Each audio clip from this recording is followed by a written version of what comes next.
like the state of the electric utility industry. And every once in a while, I just go in and see what they said. Well, the value of the industry, how much money they spent in 2020 is almost $1 trillion, 565 billion. Our economy is about 20 trillion. That's 5% of our total economy. I know when I saw this number, I thought to myself, oh, no wonder why we're up against so many forces. Because remember, we're not just up against Duke Energy.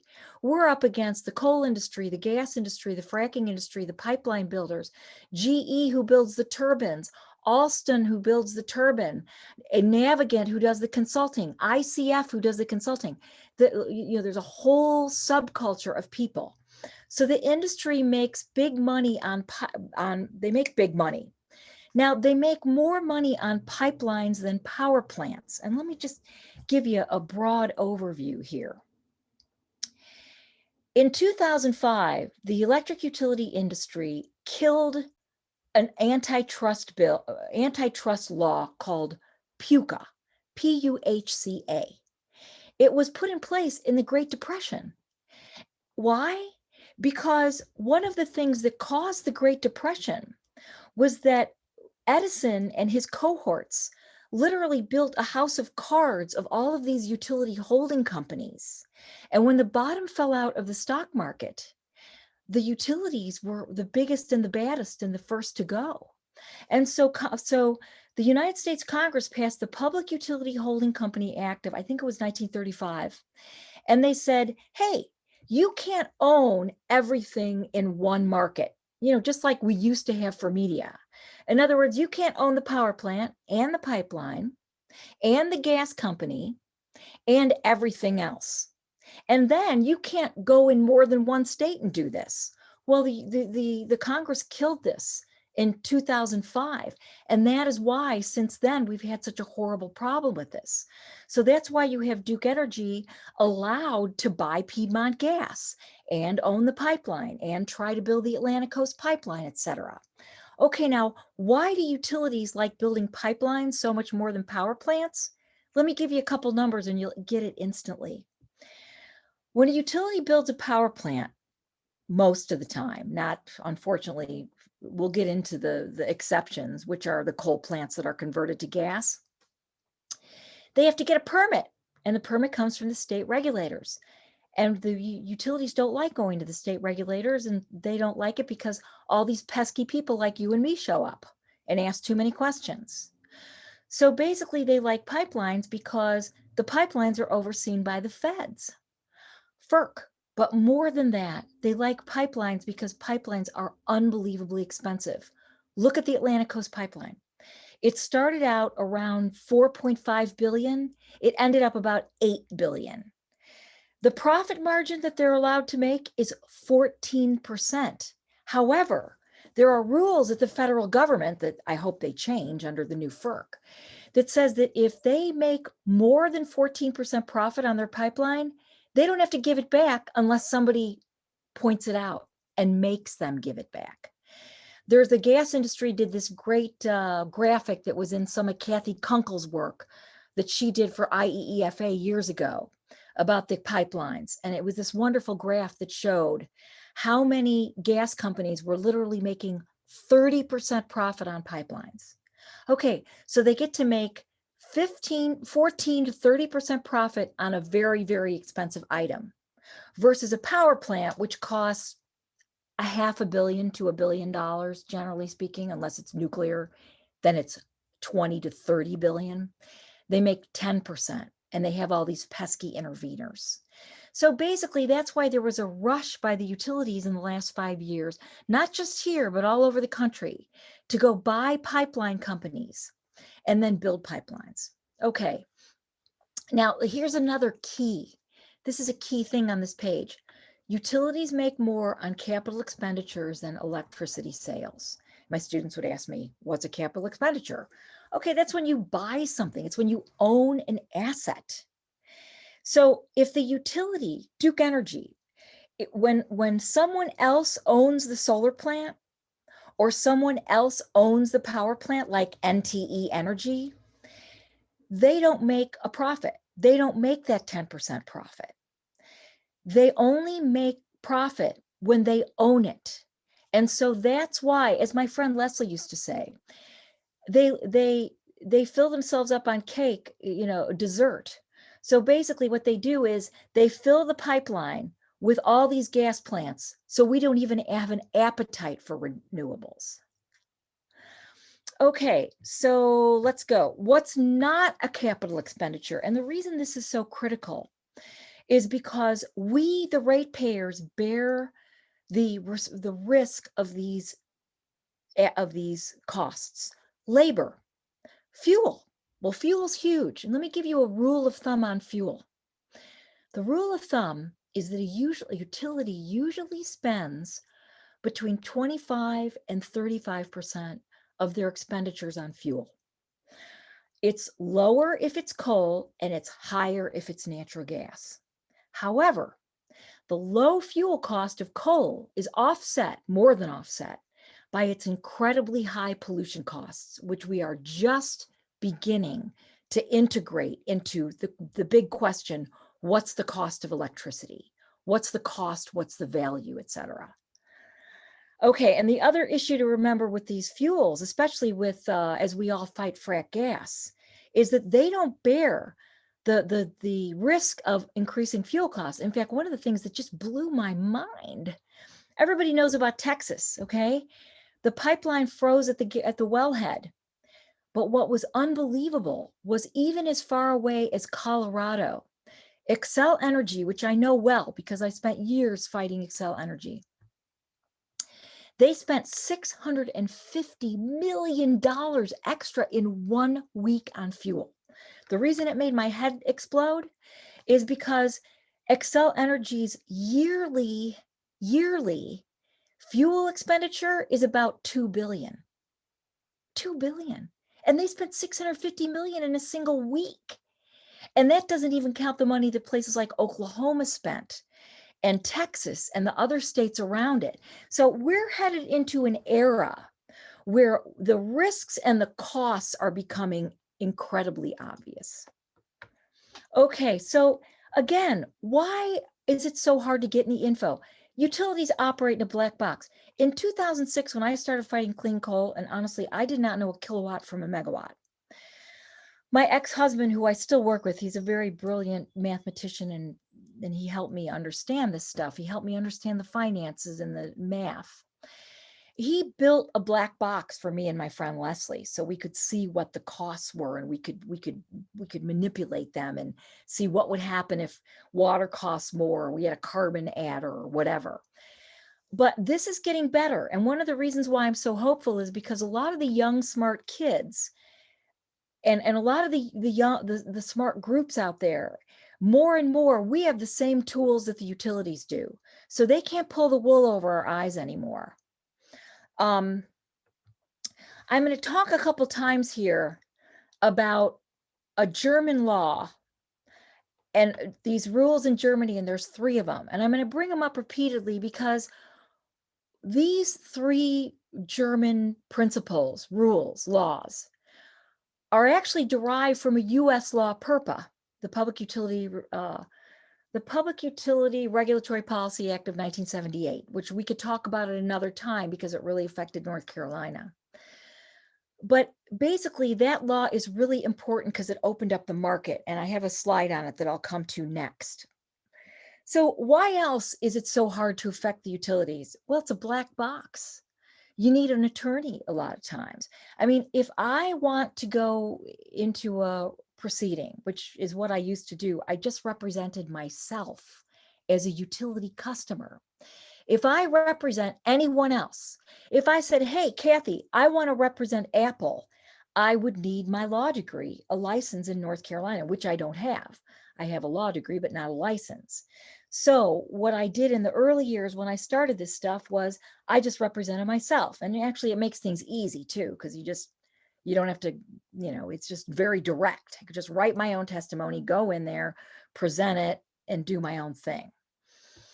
Okay, and then as we all know, utilities are trying to strangle solar before it becomes popular, how well it works, and utilities they're not just big contributors, huge.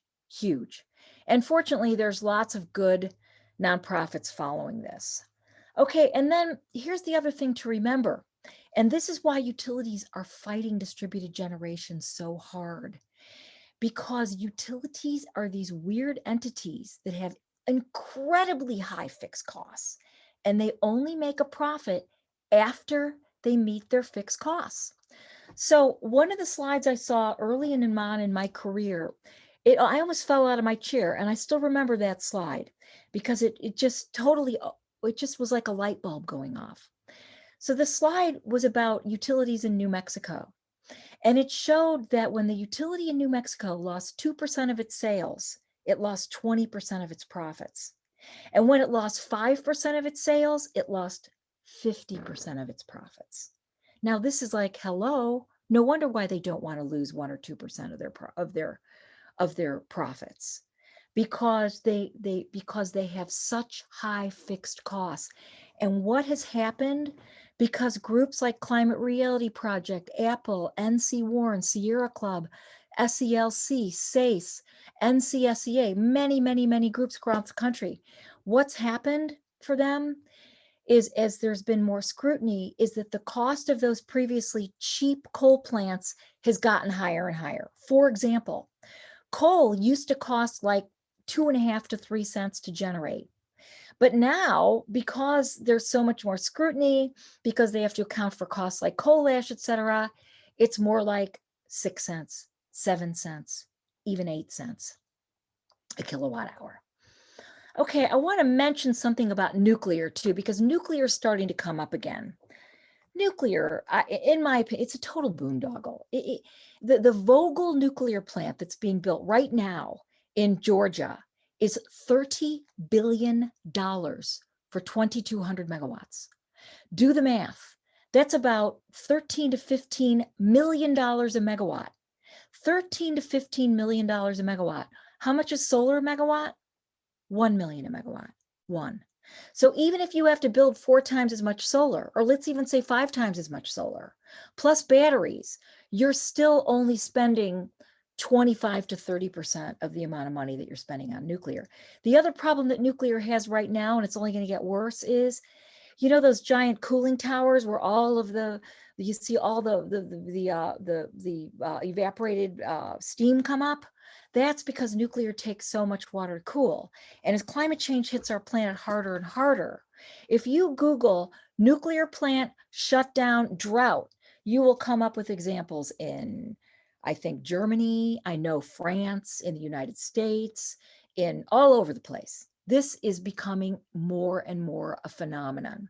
It takes a lot of water because the reaction is so hot that you have to use a lot of water to cool it. Now, look what happened in Fukushima. They couldn't cool the spent rods, and so they exploded. Okay, and we all know about ignored externalities. Whoops, we all know about that. That is something that really we have to keep hammering on this, because the external costs are so high. And let me just mention one thing about that. The raw cost of coal in this country for every utility that buys coal, when I first started doing this research, it was 40 billion a year, 40. Now I bet it's about 20 billion. I haven't looked lately, but it's about 20, because we're burning about half as much as coal as we did in 2007. The damages done by that $40 billion of coal are $550 billion. $550 billion. That means the damages are 10 times, over 10 times the raw cost of the coal. So this is just off the charts. So again, here's Germany. And these things take some time to think about. So don't be overwhelmed, because this stuff is complicated, and they make it complicated, and they make it complicated to keep out the riffraff. So Germany has these 3 principles that are, if we had these 3 principles, get out of the way, clean energy would just take off like a fire in a dry field. Anyone can buy and sell electricity. Anyone can buy and sell electricity to anyone else. In Germany, half of the installed capacity of solar and wind is owned by individuals and small businesses. Let me say that again because that is unbelievable. Half of the installed solar and wind, and they're at about like 40% now, clean energy generation annually, is owned by small businesses and individuals. That means that you could get together with your friends or everybody collect $5,000. Let's put up a wind turbine over there in Fred's backyard or wherever it is. They did a lot of other smart things that we could go into in another video. But then the other thing they did was anyone can connect to the grid. Anyone. And so basically, when you have those two things, you don't have entities like whether it's Blue Ridge Electric Membership Co-op up here that's killing clean energy, or it's Duke Energy Carolinas, or it's Dominion, or it's Arizona Public Service, or Tucson Electric Power, or Xcel Energy, any of the hundreds and even thousands of utilities across this country that are killing clean energy. If anyone could buy and sell electricity, get out of the way, you know? So, and then here's what they did. The number 3, I didn't put in red because we're only going to realize how critical this is once we get to a certain threshold of clean energy. So what Germany did was they said, look, clean energy goes to the top of the dispatch list. In other words, if clean energy gets generated and dirty energy gets generated, the clean energy gets sent out in the grid first. I could give you example after example that breaks my heart, where Arizona dumps solar and burns coal. They dump solar and they burn coal. And this has been going on now for at least 4 years, 5, 6, 7, maybe. So this is going to be important when we get to certain amounts of clean energy. But again, these principles are just so simple and so basic. Okay, so let's get to North Carolina. So, of course, we're at risk. I don't have to tell you guys that. You know that. That's why you're doing this work. I'm sure that's why I do it. We have high humidity. Wet bulb temperatures are going to kick our butts. We all know that. We import all of our coal and natural gas. When I first started looking at North Carolina, which was 2013, 2014, really taking a serious look at it, because I was living in Colorado at the time, and I'd spent pretty much my whole life, except for my childhood, in the West. Excuse me. North Carolina imports all its coal and natural gas, all of it. So that means all the risk of those fuel costs is on us, the ratepayers, which is more incentive to have solar and wind. At one point, the top amount of money that we were spending importing coal every year was 2.36 billion. 2.36 billion. Now it's down to probably half of that or less, but it's still a lot. And the problem is, even though our coal expenditures have gone down, our natural gas expenditures have gone up. So you guys know that. The big Duke Energy is the biggest carbon polluter, etc. And I have more slides about this, about more jobs. John Farrell just did a wonderful report about how rooftop solar creates 30 times more jobs than utility scale solar. And both kinds of solar create 79 times more jobs per megawatt hour than coal. Now, why is that? Why? Well, it's a pretty simple reason. Because when you build a giant power plant, which is usually, now these days, at least 500 megawatts, 5, 6, 7, 8, 9, once you build that, you create a huge amount of generation with just a relatively small staff. Whereas clean energy, especially wind, you're going to manufacture the wind in the United States because you're not going to float giant steel, megaton wind turbines across the ocean. Now you will with solar panels from China, but you're not going to with wind. Okay, so here we go, sea level rise. I would put these in just to show the town council people. Frankly, I'm struggling to get the town council to pay attention. The Boone Town Council, which is supposed to be one of the most progressive in the country, believe me, it's been a very much an uphill battle. And another time I'll talk about co-ops and New River Light and Power, but the co-ops are particularly difficult to get through to. So here we go, sea level rise. And, we're going to lose these sounds. So we all know that. This is one that just blew my mind, so I had to include it. And this is, all these blue links like this, guys, you can click to this link on it. And this is what this, look at Durham. I lived in Durham years. It was a wonderful place. So now, historically, they've had 8 days a year above 100 degrees wet bulb. So that takes into account humidity. Mid-century, they're going to be looking at 49 days. So you guys know that. I'm just going to. And then here's the coal ash sites. Duke Energy doesn't want to pay for them. The current flood maps underestimate danger. I hope these links are useful to you guys. Hog waste. We have 9.7 million hogs and pigs in this state. We have 700 million chickens. You guys know about that too. Okay, and then by 2050, the world could have 1 billion climate refugees. Well, that number is probably way, way low. Okay, and I don't mean to gloss over this, not even at all. I started out arguing environmental justice and externalities. And I remember the first time I went to this coal plant community in Colorado, it was just outside of Denver. Big old coal plant. We tried to get then Mayor of Denver, John Hickenlooper, to give a blank. He didn't give a blank. We called him Frackenlooper. He promoted fracking. And so here I went to this neighborhood, here I am, a middle-aged white lady, I go to this neighborhood and I say to these people at their meeting, hey, I'm a middle-aged white lady and I'm here to help you kill that coal plant. And they said, look, lady, if you really want to help us, the coal plant is the least of our worries.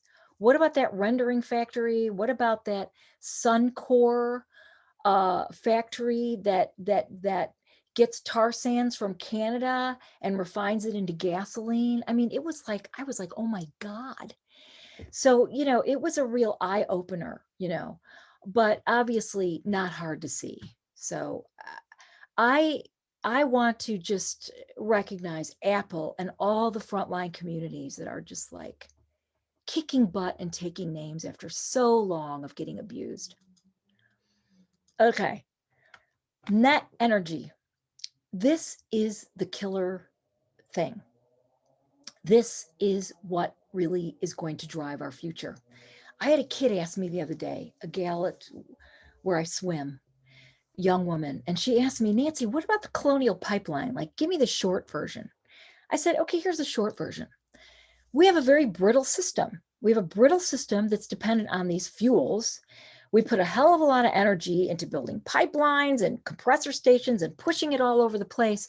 And what we haven't really looked at, that Richard Heinberg was the guy who opened my eyes to this, what is net energy. And think about this. So 100 years ago, if you wanted to get oil, you stuck a pipe in the ground, and in some places it just shot out of the ground, right?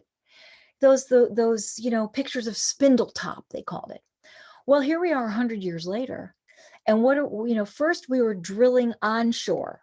Then we moved offshore. So we built platforms that cost billions of dollars, literally 1 billion, 2 billion, 3 billion, 4 billion.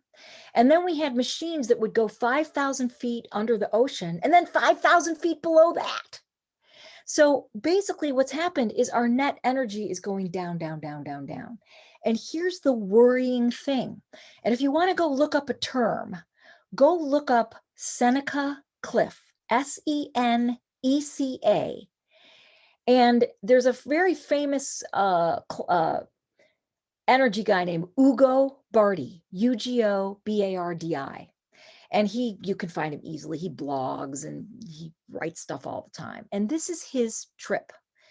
Net energy cliff. Because the problem is in not facing the net energy cliff is that once our energy ratio gets below 10 to 1, our whole society is in big trouble.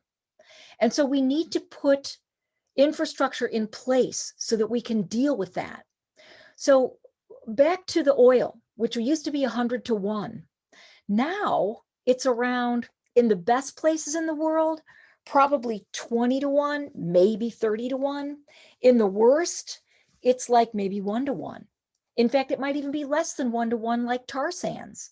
And the only reason that they make money on tar sands is because the natural gas that they use to melt the tar sand is so cheap And the value of the oil, once it's refined, is so high that they, in an energy term, in other words, BTUs in versus BTUs out, it's a loss, but they're making money because of the financialization of the commodity. Now, if you don't really get that, I don't blame you. But basically what we're doing is we're devaluing energy. We should be looking at energy in its own terms. So when I first made this slide, I keep it because at that point, renewables cost like literally 10 times more than they do now. And I didn't make this slide that long ago, maybe 2008 or something. Renewables are now cheaper than fossil fuel, even if we don't count the externalities, even if we don't count all that stuff. Okay, so let's see, make sure I don't go over here. So a lot of these slides that I have, guys, are from EIA, and you can see the link at the bottom. So EIA is a place for nerds to lurk. And if you go to the EIA website, you'll find that they didn't used to have a lot of graphs and charts, but now they do, and I love going there. I get lost in it. And basically, just if you just want to go for a learning session, just give yourself a half an hour, go to the EIA website and just start looking at charts. And I guarantee you'll learn something that will make you go, wow, this is unbelievable. So this slide was done in 2015. And that's, 6 years ago now, or probably 2016, I bet, because they were always a year or so behind on data. Well, look at that light blue versus the dark blue. That is fracked oil.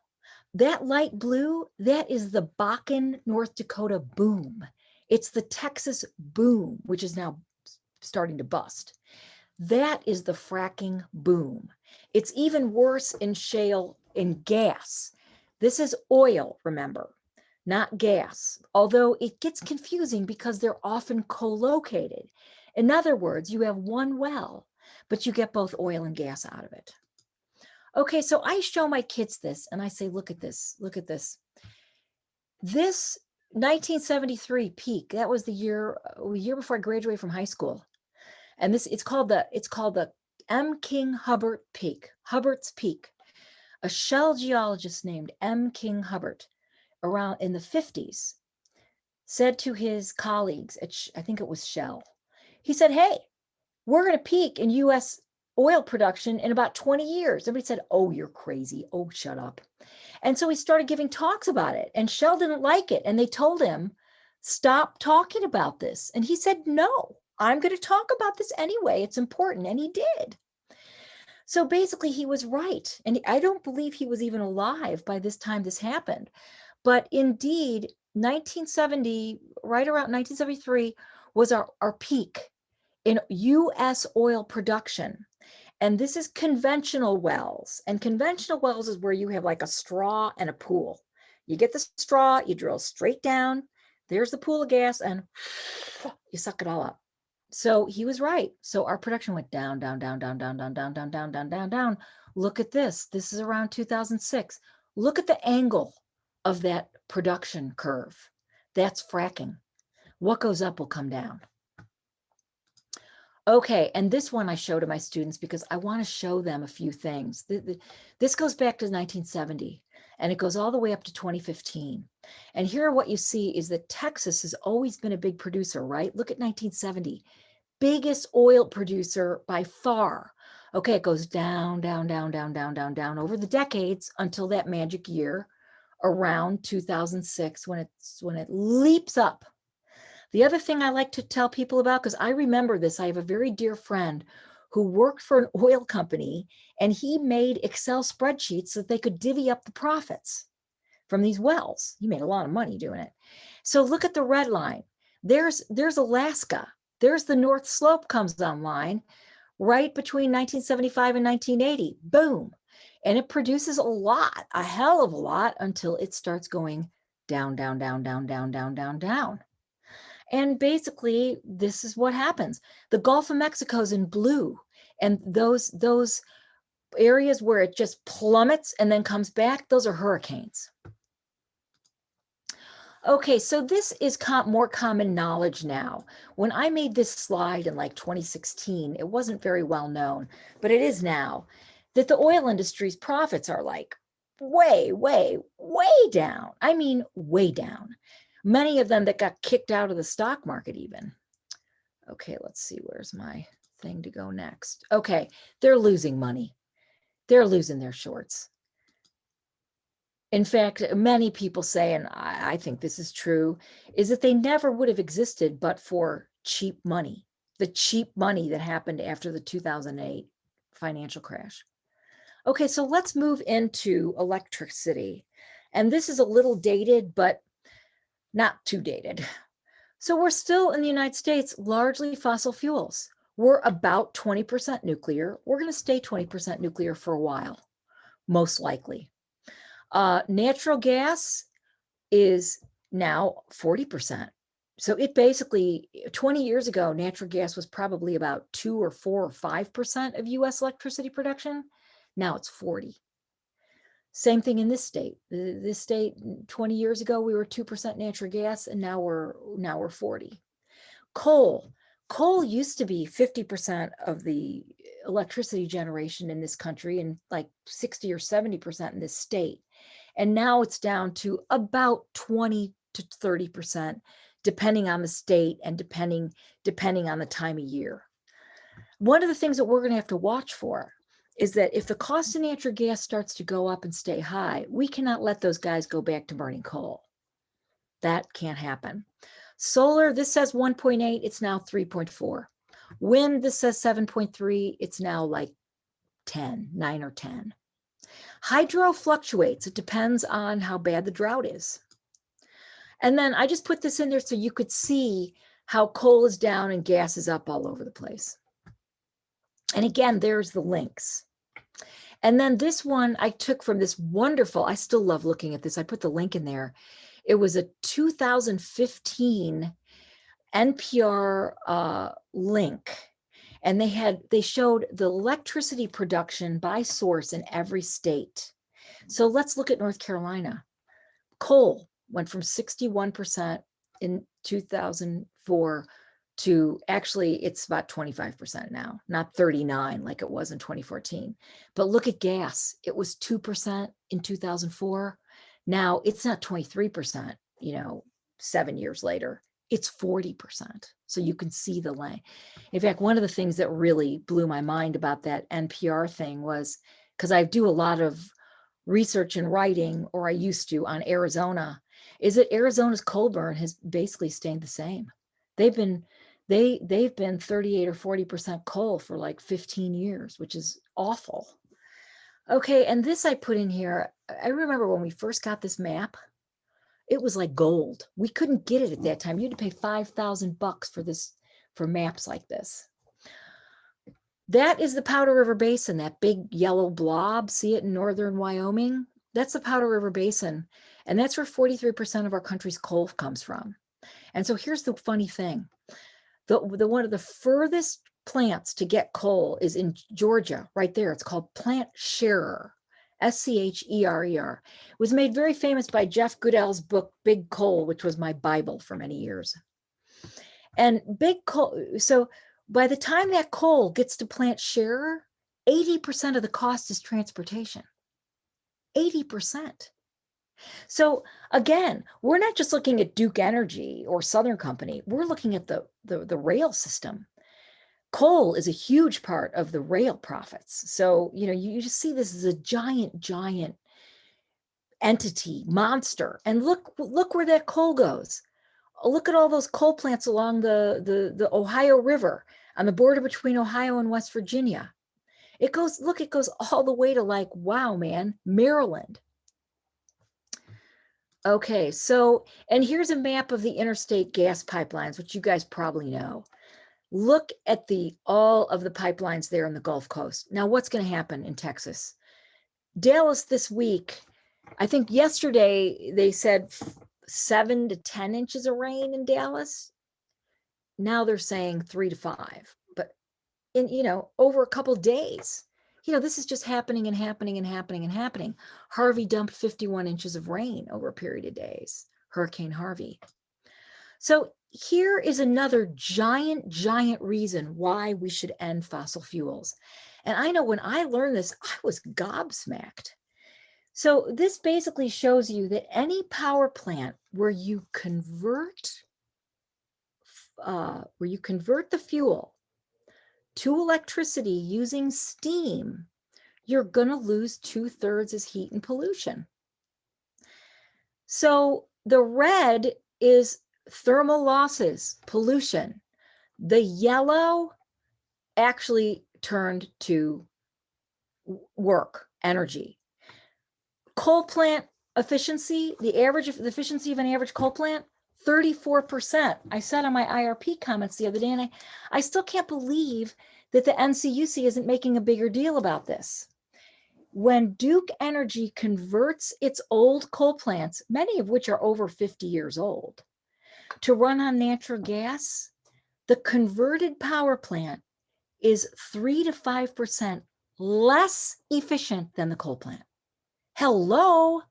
That means that these guys are literally putting online natural gas plants that are 31% efficient. That should be against the law. That is awful. And in fact, this is why I did some research for the Sierra Club. And one of the questions that the Sierra Club wanted to know was, why is NTE Energy, which is an independent power producer, what they call a merchant operator? They build power plants in North Carolina and try to find customers. They're not regulated. They're not guaranteed profits like Duke is, the regulated utility. Why are they beating Duke? And here's the very simple reason why. They're building brand new natural gas power plants that are much more efficient, 50% efficient. Some of them, they say, are going to be 60. Duke is building one that's supposed to be 63.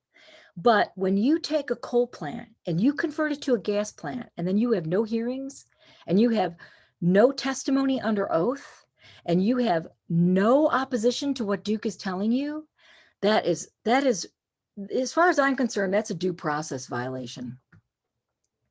Okay, so here we go. This is the stuff that I used to use when I first started intervening in 2006 and 2007 and wrote testimony. This was the stuff that I hammered on that blew my mind. Harvard 2011. Dr. Paul Epstein, who died young, he came up with this number. Coal damages from coal are 17.8 to 27 cents a kilowatt hour, costing $523 billion a year. Okay, that's when raw costs of coal in the United States, every single utility that bought coal to run a power plant spent $40 billion. So there's my comparison. $40 billion on raw coal that does $523 billion worth of damages. Okay, utilities knew for decades. In fact, I remember asking this guy once when I was the policy advisor to the commissioner, and I was sure they all cheered when I left. I asked him, what about externalities? And he said to me, what are those? I was like, are you kidding me? You're running coal plants for decades and you're asking me what your externalities are? And honestly, that is the level of disingenuousness I think that I have seen and witnessed from utilities all over the place. And so if I'm a little, angry at the utilities, well, they have willfully, knowingly, intentionally done this damage for a very, very long time. So here's Duke Energy. Now they're saying, oh yeah, climate change. Oh yeah, we're really worried. Well, then why did they strike testimony for years and years and years and years about supplies of fossil fuels, high decline rates of natural gas, cost risk, leakage, climate effects? No, they struck it all. And there's all my sources. Okay, now this is 2017. I just saw some new numbers from Rocky Mountain Institute. Duke Energy is still the biggest polluter in this country. And honestly, the reason is because, of course, they're also one of the top 3 utilities in the country. Southern Company, Duke, and AEP are always changing places. Depends who buys who, So basically, the thing that did surprise me, though, about this is Duke owns a lot of nuclear.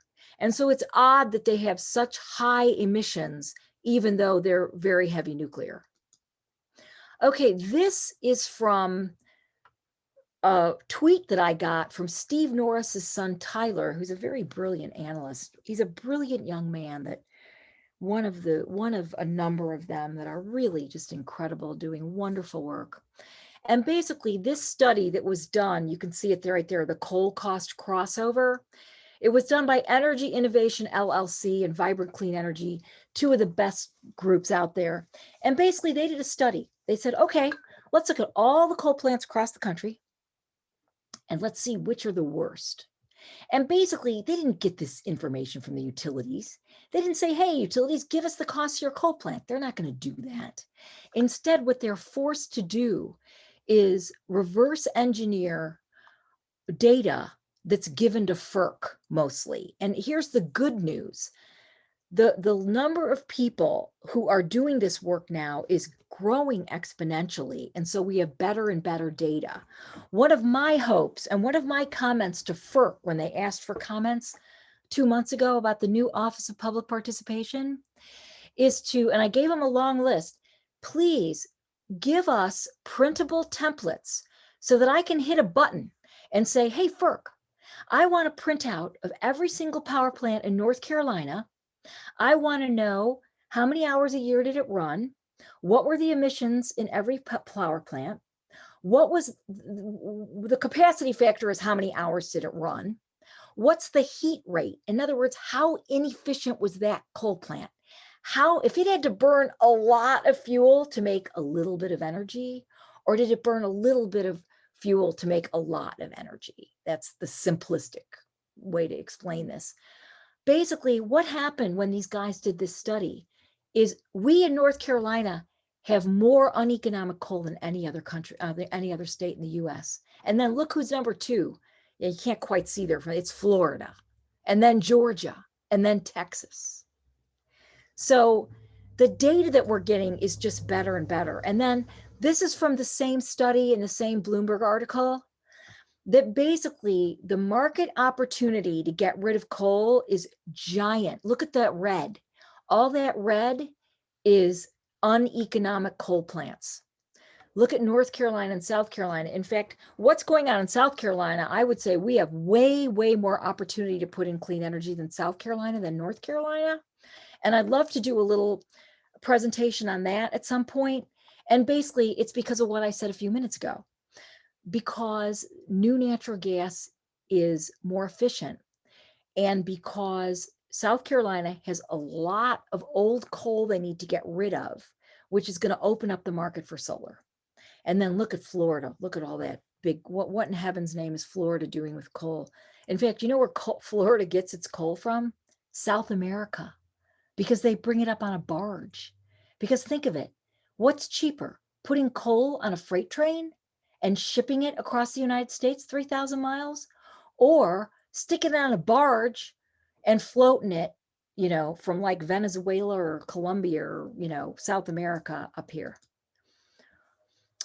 Okay, so let's see. I'm gonna go back here to, let's see, Kathy, can I get like just 3 more minutes here? So here's some good news. We do have a lot of good news, a lot more good news coming out. And it's because of activists like all of you. Is that when those two slides I just showed about uneconomic coal, all these people ran to the NCUC, the Utilities Commission, and they said, hey, look what's going on. Look at what these guys said in this study. And they said, hey, force Duke to reveal the cost to run each of its coal plants. We want to know that. It's because the experts determined that here's the cost. So $36.50 a megawatt hour to $65.73 a megawatt hour. Okay, let's put that in kilowatt hour terms. That's 3.6 cents a kilowatt hour to 6.5 cents a kilowatt hour. Okay, what's solar? Duke signed contracts to buy utility scale solar in 2018 for 3.5 cents a kilowatt hour. 3.5 cents a kilowatt hour. So why in heaven's name are we running coal plants for 6.5 cents a kilowatt hour? And then they're doing all that damage too.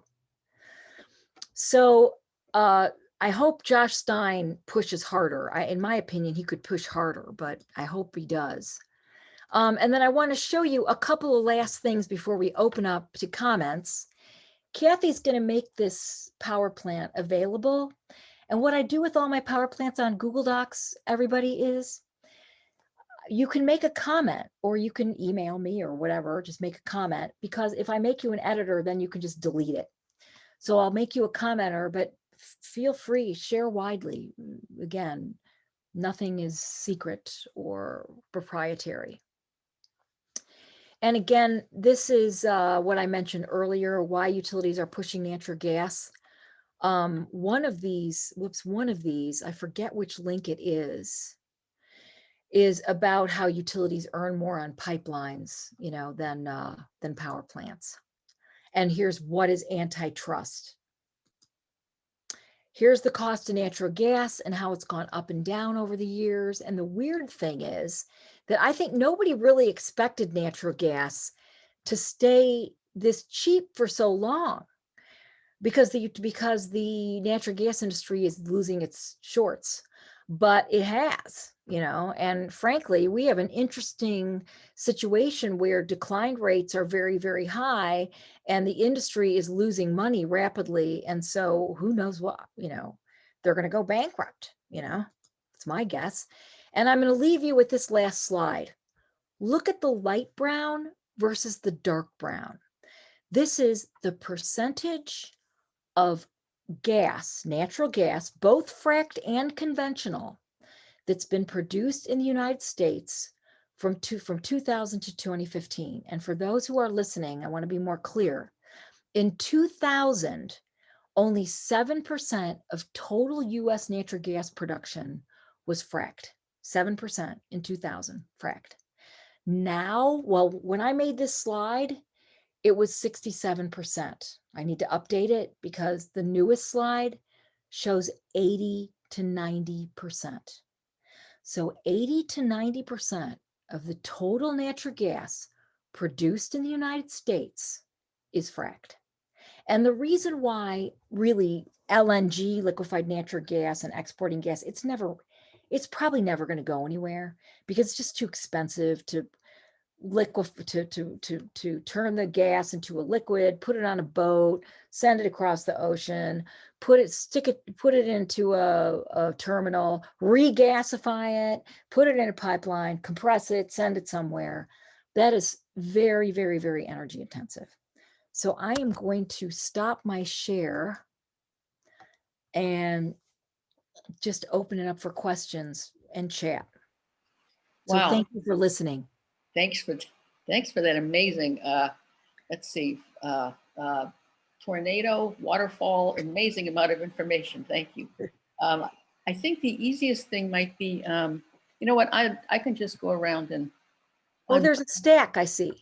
Oh, there's a stack. Oh, good. Yeah. Thank you for telling me that. All right, Steve Norris, Tyler's dad. Yeah.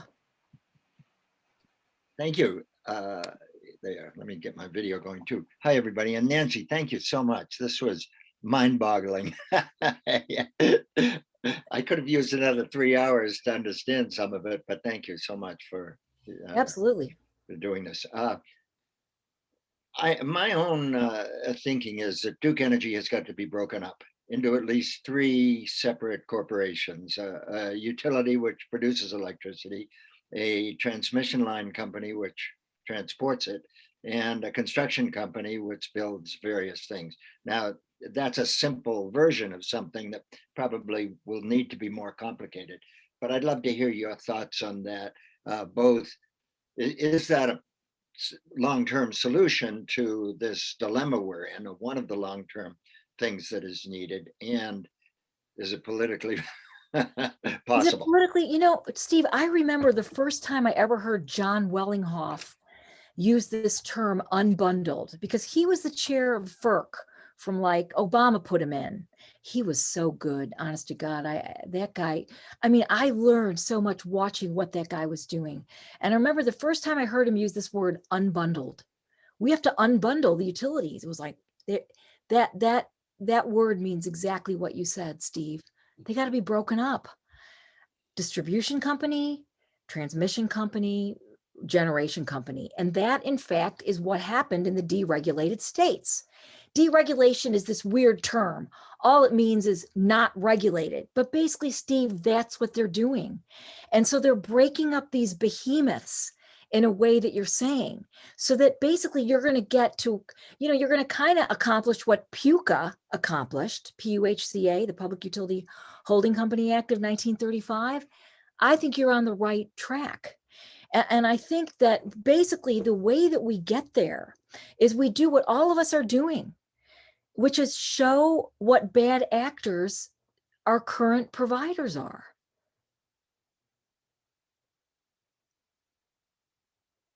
There's a couple bills at the NCGA, and I haven't looked lately. I believe Pricey Harrison had one to deregulate the state of North Carolina. Now, can you imagine, Steve, if we actually had hearings on something like that? How much we could learn if we had real open hearings? Wow.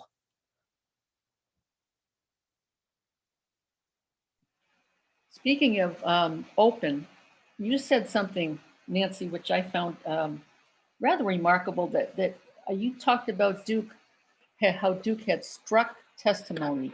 Could you tell me what that actually means? Like somebody actually gives testimony and they're allowed to remove it? Yeah, the whole testimony thing is confusing. So when you make public comment, it's just a public comment. They don't have to respond to it. They're calling it public testimony, which I think is very disingenuous. It's public comment, because testimony is a legal word that means something specific. And it means that you're in a hearing and you swear under oath that you're going to tell the truth. You're not just going to make something up.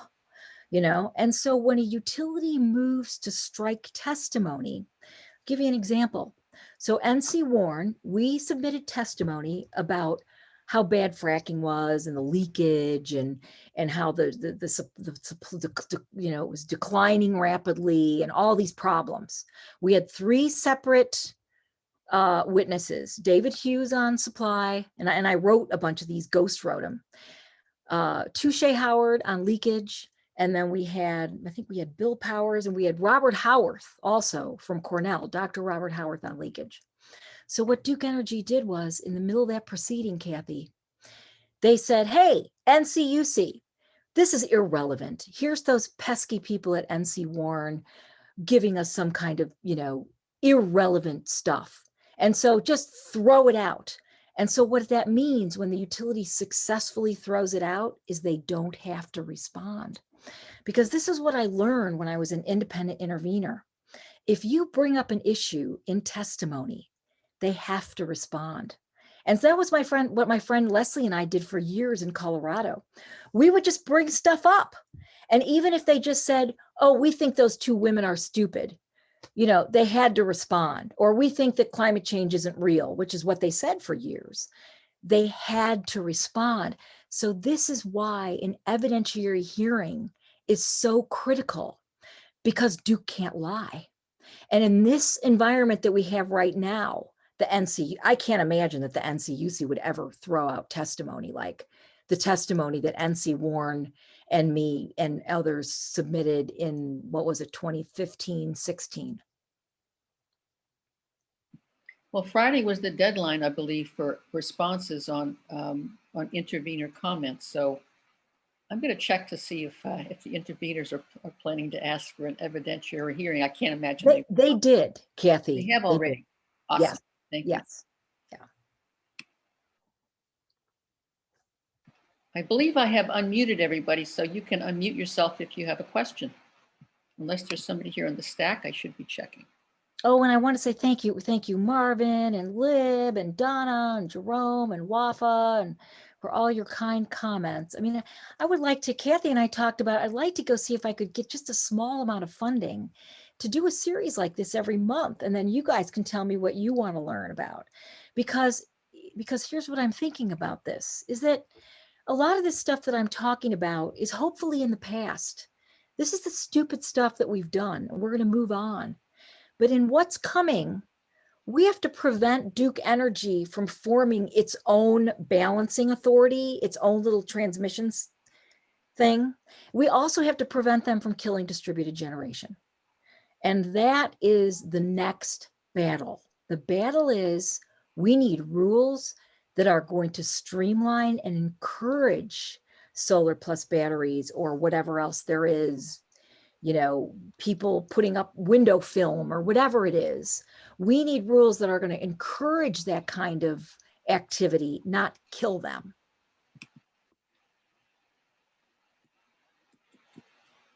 So I wonder if any of you guys have any other comments. Wafa, Kay, all you guys have been doing this work so long. Marvin, Lib.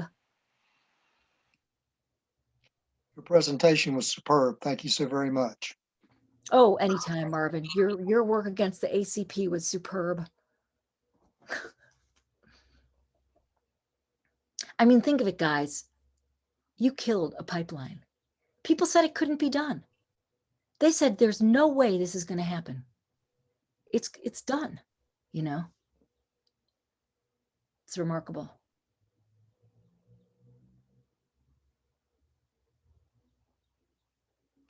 Well, listen, how would people want to get into a little bit of solar stuff and talk about solar in North Carolina?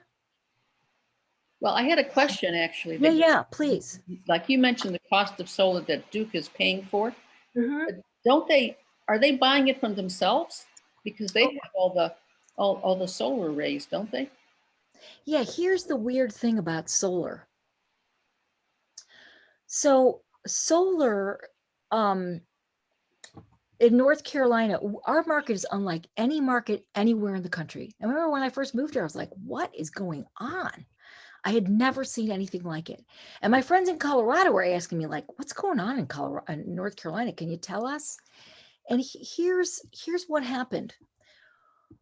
We have more PURPA-based solar, and instead of the word PURPA, use the word utility scale, solar than any other state under this federal law, PURPA. Now, let me just give you the short version of PURPA. What in heaven's name is PURPA? Well, it was passed in 1978. Excuse me, it's called the Public Utility Regulatory Policy Act of 1978. And the reason the US Congress passed it was, think of the year, 1978. I was in high school when the gas stations shut down. I'm sure some of you guys remember that, 73, right? And basically what happened was the US Congress said, oh my God, we need to encourage other forms of energy.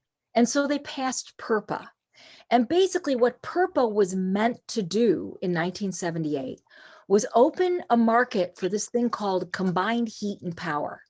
Well, all combined heat and power is you combine heat and power. So think of this power plant that you have, okay? Remember that waste heat, 2/3 of the energy of the plant, of the work just getting wasted? No, instead you find a way to capture that waste heat and use it. And so basically PURPA was meant to encourage combined heat and power, where they looked around, they said, oh, look, this glass factory over here is using a ton of coal. Why don't we capture that waste heat and use it? The other thing that it was meant to do was to open the market to more than just coal and nuclear, because at that time, really the only electricity we had on our grid was coal and nuclear. And so it was meant to also open the market to natural gas. Well, what ended up happening was nobody used PURPA for clean energy until the 90s, when California's been so far ahead on so many laws. And here's one of them. In the 80s, a really smart guy named Art Rosenfeld, who's known as the father of energy efficiency, now the grandfather. In fact, I doubt he's still alive. He was this really smart energy efficiency guy who got the state of California to pass a law. And the law said, hey, don't build any fossil fuel plants if you can solve the problem with energy efficiency or clean energy. Don't build them. And so what happened was, that's why California got way ahead of everybody else on energy efficiency and why they never built any coal plants. They never did build any coal plants, at least not to my knowledge. So anyway, so the public utility, so this law, purpose, just hanging around for a while. Right around the 90s, this guy named Tom Beach worked for the California Public Utilities Commission. In fact, some of you guys might recognize the name Tom Beach. He's still submitting testimony in states like North Carolina. Now he's in his 60s, but he's still submitting testimony on how clean energy is more cost competitive. So they discovered in California that it was cheaper to build wind than power plants, and that it was cheaper for them to buy wind from some third party company that built the wind than it was for them to build their own power plant. Because what the law purpose says is, if you can buy energy cheaper from someone, then you can produce it yourself. You have to buy it. You must buy it. The first docket I was in North Carolina was 2014. And the question before the North Carolina Commission was, under PURPA, does Duke Energy have to take that solar energy? They have no, they can't just say, no, we don't want it. And the answer to that question was a resounding yes. You must take it. That is what PURPA says. And since these solar developers can deliver solar kilowatt hours cheaper than you can go build your own coal plant, you have to buy it. Well, why was North Carolina ground zero? Why didn't this happen in other states? And here's why. Because North Carolina, between I think it was 2008 and like the end of 2015, had a 35% state tax credit. No one in the country had such a high state tax credit. No one, 35%. When you coupled that 35% state tax credit with a 30% federal tax credit, and you put those together, that's a 65% discount. And then the other thing that North Carolina had is very high avoided costs or wholesale rates. Why? Because they built coal plants and natural gas and nuclear plants late in the game. So let me give you an example that for me really illustrated this. Arizona has a lot of really old, dirty coal plants, really old. And they produce energy at 2.5 cents a kilowatt hour. So the avoided cost in Arizona is 2.5 cents a kilowatt hour. So solar had to beat that cost in order for PURPA to take effect. Well, here in North Carolina, our avoided cost, which is similar to wholesale rates, was 5.5 cents kilowatt hour, 5.5. And so that meant that all the solar industry had to do was hit 5.5 and they were golden. And that's exactly what they did. So the solar cost was actually more like 9 cents or 10 cents. But because of the 35% state tax credit, plus the 30% federal tax credit, plus the fact that we have high avoided costs, because North Carolina built power plants very late in the game, so did the whole Southeast, so did the whole South. And so that's why we ended up with all this utility scale solar. So I could show you a chart that said, here's how much utility scale versus residential solar each state has. We have a way lot of utility scale and a tiny, tiny, tiny amount of residential. And that's why I would propose to you guys that we really focus, now on distributed generation and community solar, because we don't have any, relatively speaking. How can we review this 35% state tax credit? A bunch of us lobbied for this, and I did too, and the legislature killed it, and it almost made it through. And here's what I think it was NCSEA that was mostly driving it. They came to the conclusion, smartly, I think, that because utility scale solar costs were coming down, they didn't need 35%. They only needed 5 or 10%. In fact, probably now they don't need any. But what does need a tax credit is the smaller scale that's more expensive, so that they can help people like you and me and low-income communities and communities of, we know who needs help. And that's where we should be focusing that 35% state tax credit. okay, how can we change policies to open third-party purchase? You know, that's a great question. And I wonder what the NC ConNet and all those guys are doing, because they're the ones who mostly put together the lobbying efforts. We should have a bill, maybe somebody like Pricey Harrison or something, because the lack of third party is killing us. I got a call the other day because I'm hoping to get a contract with the state of New Jersey with a bunch of other people, actually including John Wellinghoff as part of this group, to write interconnection rules for the state of New Jersey.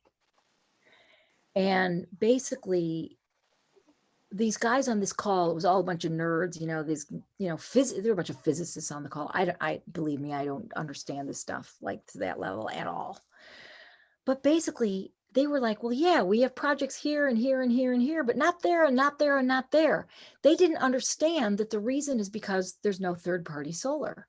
So that if you're a solar developer, because what these guys built was, they built this software and then they go around, they fight clients all over the world. And they say, oh, you guys own 5 solar farms. We'll manage it for you. You will put in place the software so that you can track it and you can see how much it's supposed to produce, but how much it's actually producing. And then we have insight into the inverters and we can see how much more solar can we put in this one little area like a feeder. Because the issue that we're going to come up against with Duke and every utility is that they're going to say, oh, we can't put any more solar on there. We can't do that. And the bottom line is that the new inverters and the new software that's part of distributed generation and batteries is allowing us to put higher levels of distributed resources on in neighborhoods. Like in my neighborhood, it's a dead-end street. The new inverters I under will allow double the amount of distributed solar, so that previously we'd be limited to 15% and we could get up to 30%. So let's see. And anybody, you know, just reach out to me. And, you know, Kathy, let's talk about this because I'd love to do something with you guys. And believe me, I like nothing better than sharing this knowledge. Otherwise, it runs around my head. I have one final question, even though it's 2:45. Yeah, please. There is a public hearing tonight, and I know I know several people, even a couple on this call, you know, right now are going to be testifying. Is there any specific thing you'd like us to add in our testimony tonight or in the next 2 hearings that you would say, yeah, let's really hammer at this one? I do, Kathy. And let me send you an email and then can you distribute it? Or maybe what I should do is just put it in the PowerPoint. I can certainly distribute it, and yeah. Because Steve had reached out to me and, you know, I was going to send Steve this stuff because the stuff that people don't see is like, I just, you know, it's Duke Energy took I think it was 1.3 or $1.6 billion write-off on the ACP. I can't remember if it was 1.6 or 1.3. I'll look it up. I mean, we're paying for that. The other thing that really just burns me up, we're paying $500 million. That's $500 million for a nuclear power plant that will never run. So let's see, that's 1, 2 is the 500 million nuclear. And then the other one I wanted to tell you about was just the link that's going to show you. I looked it up on what's the name of that website called Follow the Money. How much Duke Energy has spent lobbying and how much they spend on. So they spend a certain amount on direct contributions and then they spend a certain amount lobbying. Lobbying is we're going to pay people hundreds of thousands of dollars to go pressure a lawmaker to do bad shit. And we're going to take everybody out to lunch too and, you know, take them golfing versus a direct campaign contribution. So I'll throw a couple of those things in there, Kathy and Steve, I'll send you the email and I'll put it into the slideshow. And again, download the slideshow. If you have some questions, just reach out. And if you guys would be up for this, you know, I would love to make it like once a month. I can't quite get my comment into the chat. I'm having typing trouble. Can I take a minute? Please. Hi, Ann. Hi. That was really a lot of information in an accessible way. The utility is incredibly good at complaining about how hard it is for them to manage variable resources. And so they have all this nuclear power, and they, this whole report with NREL about how, we already can't handle the amount of solar that comes on the grid on days where there's no heating and cooling because the amount of power that's coming out of the nuclear plants, and nobody needs any more power, and they ship it to the pumped hydro stations, and those are only so large. And so one of the things we really need is the data and third-party access to that data, real-time data that would allow people and businesses to implement usage in a way that consume power when renewables were available and consume less power when renewables were not available. To just make the grid able to have more renewables and get rid of the argument that the grid can't handle renewables because of the variability. And that technology is out there, and yet it's not easy to get that kind of data because we're not regulated by FERC. And so, and it isn't hard for people who understand how the dispatch order works and can study things to kind of know what's coming on at any given time, real time, if they have access to that stream. So you can have a third party that tells you now's the time when you need to do stuff, and now's the time when you need to stop doing stuff. And that's something that we would control if that data were readily available and third parties could provide that service. So of course it's something the utility wouldn't like because, it undermines their whole plan, but I think it's something we should be lobbying hard for, because it's exactly what's missing to counter their arguments about how, we have to build a gas plant because solar power is variable and we can't handle that on our system. Yeah, and I want to point out, Anne is you're a physicist, right, Anne? Well, my training's in chemical physics, so I'm kind of in between physics and other sciences. And Anne has taught at Duke University and written some brilliant testimony, so. Well, thank you. I've learned it all from you folks. Anne has done an incredible, incredible job. And Anne, what you're talking about is related to what Steve said. If we had a system that where they unbundled it, we would have exactly the dashboard you're talking about. Like if you just Google PJM, which is the deregulated area right north of us, or CAL-ISO, which stands for California Independent System Operator, and you Google real-time data, boom, you'll get right there on your screen. You'll see all the data, what power plant's using what, how much there is, the day ahead price. Everybody's planning ahead. And the real-time price. Yeah, and the real-time price, exactly. And the real-time data. And you know what? I remember learning this a long time ago, and it makes so much sense, especially when I was in Arizona and they're killing solar, that the bigger the balancing area that you can share data, the more renewables are reliable. The more you can get rid of that unreliability factor, which is what batteries also do.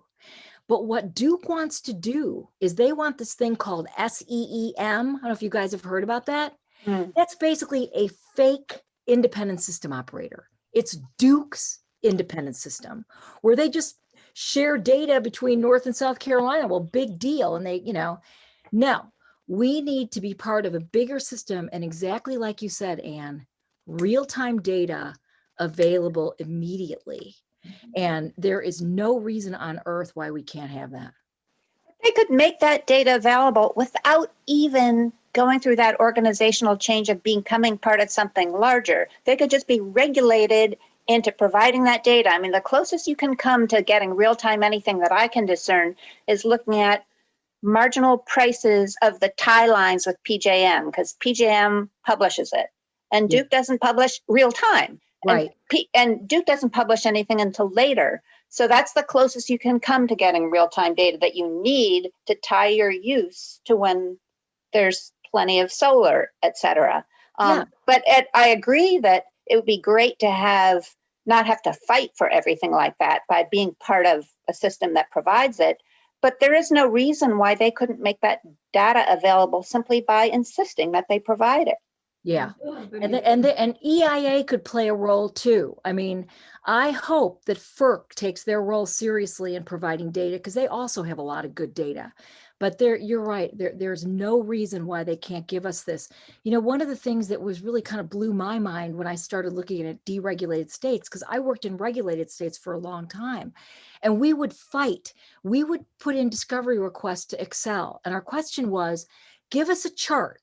Show us how many hours in a year were you paying, what were you paying for how many hours?